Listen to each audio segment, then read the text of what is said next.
Vamos para a Europa agora? O Parlamento Europeu pediu que a União Europeia inclua a Guarda Revolucionária do Irã na lista de organização terrorista. Os parlamentares pediram mais sanções contra o governo iraniano por causa da violenta repressão aos protestos no país. Eles culpam a Guarda Revolucionária Iraniana pela violência contra manifestantes e pelo fornecimento de drones à Rússia.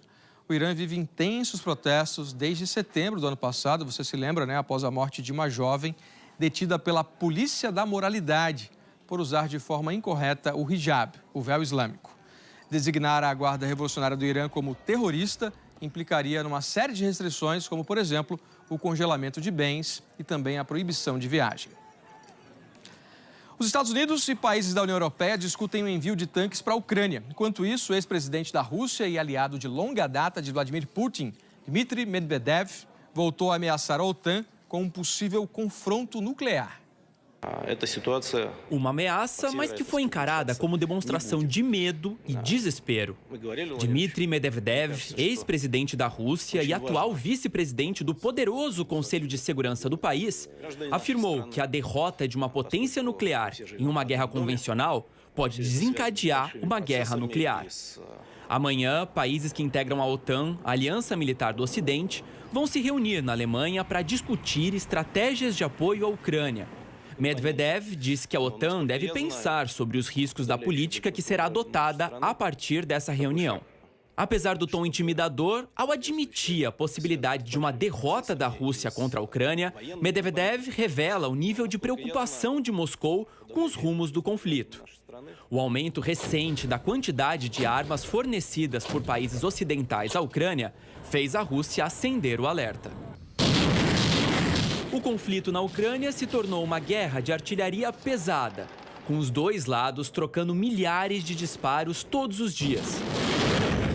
Analistas militares acreditam que o resultado da guerra vai depender de quem ficar sem munição primeiro. Os Estados Unidos já enviaram cerca de 20 bilhões de dólares em ajuda militar à Ucrânia, incluindo um sistema de mísseis de longo alcance que já ajudou os ucranianos a limitarem os avanços russos e a recuperar cerca de 40% do território que havia sido tomado desde o início da invasão. Hoje, em Berlim, o secretário de Defesa dos Estados Unidos, Lloyd Austin, se encontrou com o ministro da Defesa alemã, Boris Pistorius. A terrível guerra de Putin na Ucrânia deu à OTAN a chance de mostrar o que é, uma aliança sólida e estável que provou ser reativa e capaz de agir, afirmou o alemão. Os dois reafirmaram o compromisso de continuar ajudando a Ucrânia. A Alemanha está sendo pressionada a aumentar o auxílio militar aos ucranianos e enviar tanques ao país. O presidente do Conselho Europeu viajou para Kiev.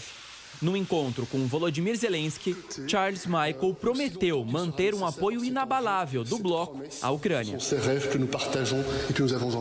Em Brovary, cidade onde o helicóptero que transportava a cúpula do Ministério do Interior caiu ontem, sirenes de ataque aéreo voltaram a soar hoje, lembrando aos moradores em luto que mais tragédias podem acontecer. O governo regional de Kiev informou que 10 adultos e 6 crianças seguem em tratamento nos hospitais. A queda da aeronave em uma escola infantil causou a morte de 14 pessoas, entre elas uma criança. Aqui no Brasil, foi inaugurado hoje, no Rio, um memorial às vítimas do Holocausto. Um lugar que propõe uma reflexão sobre as causas que levaram ao genocídio de judeus por nazistas durante a Segunda Guerra Mundial, para que o passado não seja esquecido. A primeira visão de quem chega ao memorial às vítimas do Holocausto é do monumento de 20 metros de altura, que representa os 10 mandamentos. A construção, que tem como cenário a enseada de Botafogo e o Pão de Açúcar, é dividida em blocos. O destaque é para o bloco do 6º mandamento, não matarás. Ele está cortado para lembrar os 6 milhões de mortos. O mandamento, que seria o não matarás, ele está ausente. Ele não tem uma entrada no obelisco. Ele está cortado, ele está ausente, esse mandamento. A exposição fica no subsolo do monumento. Um telão em meio círculo exibe fotos e frases dos sobreviventes do Holocausto. Como Jorge Tredler, que nasceu em Varsóvia e viu os pais irem para um campo de concentração quando ele tinha apenas 4 anos de idade e a irmã 7.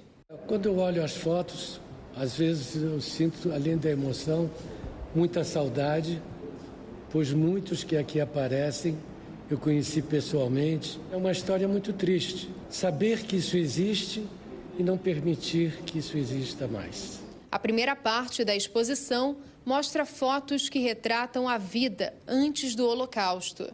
É uma sala iluminada com fotos coloridas e sons do cotidiano. Crianças brincando, festas de aniversário, tudo que essas pessoas perderam durante o regime nazista. Quando a gente entra nessa segunda sala, a iluminação muda. Não há mais cores vibrantes. As fotos são em preto e branco. É a vida durante o Holocausto. Aqui, o silêncio só é quebrado quando o visitante toca essa tela e começa a ouvir a história das vítimas. Somente preservando a memória, nós podemos ter a esperança que não se repita nunca mais o Holocausto nazista e, por outro lado, transmitir valores. Esses valores como a empatia, a possibilidade que a gente tem que lutar pela coexistência, pelo respeito, pela tolerância, pelo preconceito. A terceira e última sala é a vida depois do Holocausto.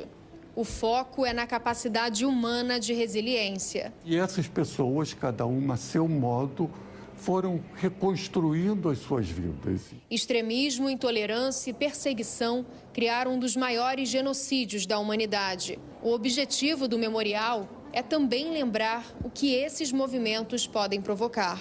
O Holocausto começou com intolerância, com preconceito, com perseguição, com notícias falsas, criando fatos que não eram verdadeiros sobre aqueles grupos. Enfim, eram mentiras que eram propagadas e foram criando uma situação que permitiu que o Holocausto acontecesse.